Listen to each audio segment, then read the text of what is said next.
sympa pour chute de tissu et en même temps zéro déchet, c'est un marque-page en tissu. Pour ce faire, il faut deux rectangles de 22 par 7 cm, soit dans deux tissus différents, soit dans un même tissu, en fonction de vos préférences. Et ensuite, il vous faut un lien de 8 cm. Positionnez vos deux rectangles, vous prenez votre lien. Vous pouvez auparavant l'assembler à la machine avec un point de couture droit ou zigzag, mais moi je préfère le mettre directement. Vous le positionnez ici, vous le maintenez, vous prenez votre rectangle que vous venez mettre endroit contre endroit.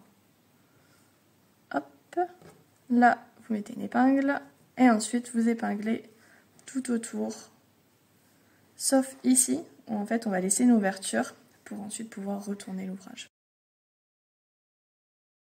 Alors une fois que vous avez fini d'épingler, on va pouvoir commencer à coudre.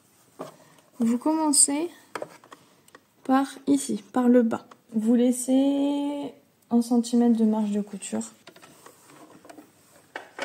Vous faites avant, arrière.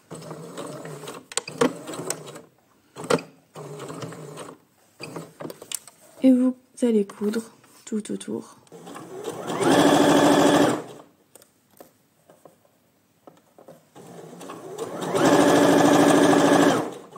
Une fois que vous avez fini de coudre, d'abord vous devez cranter avant de retourner. Pour ce faire, on va cranter les coins en biais, comme ceci. Ensuite, vous prenez votre ouvrage et vous le retournez.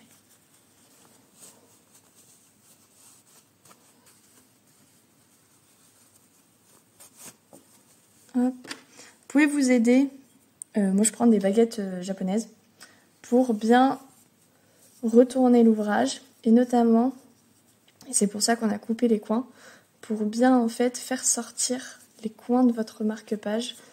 Vous voyez, comme on a bien cranté, quand on le ressort bien, ça donne des beaux coins arrondis. Vous repliez les bords comme ceci. Maintenant, il y a deux solutions qui s'offrent à vous. Et soit vous faites un point de couture à la main, un point invisible, ou alors vous faites un point droit, une surpiqûre à la machine. Là, dans ce cas-là, on va aller faire une surpiqûre à la machine. Et pour la surpiqûre, vous la faites sur tout le bas. Il faut faire au bord du tissu. Donc du coup, vous prenez un repère à environ 0,2-0,3 mm. Donc moi ici, c'est le petit repère rouge.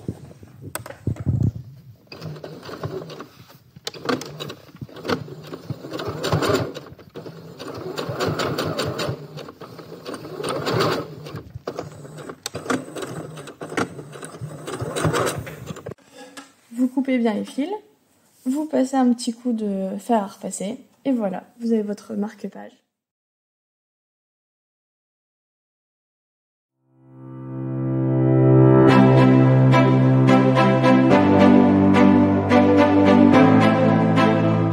Deuxième tuto, sympa notamment pour Noël, les fêtes et pour emballer les cadeaux en mode zéro déchet, c'est les furoshiki. Donc furoshiki, c'est un terme japonais qui en fait signifie un carré de tissu qui sert à emballer cadeaux et autres présents. Donc ici, on va voir deux manières de faire un furoshiki. Première manière, à la machine à coudre. Vous prenez un carré pour la taille d'un présent type bouquin, un livre à emballer. Donc un carré de 53 par 53 cm. Vous pouvez découper dans un ancien drap. Vous prenez votre carré, vous prenez votre machine, et là rien de plus simple, vous allez sélectionner le point de zigzag sur votre machine, celui-là. Avec le point un peu espacé. Un côté de l'aiguille qui tombe sur le tissu et l'autre côté sur l'extrémité de votre tissu, comme ceci.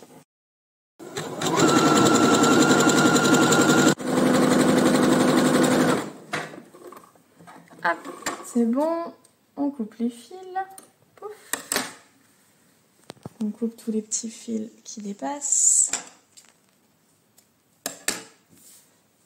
Et voilà. Votre furoshiki est prêt.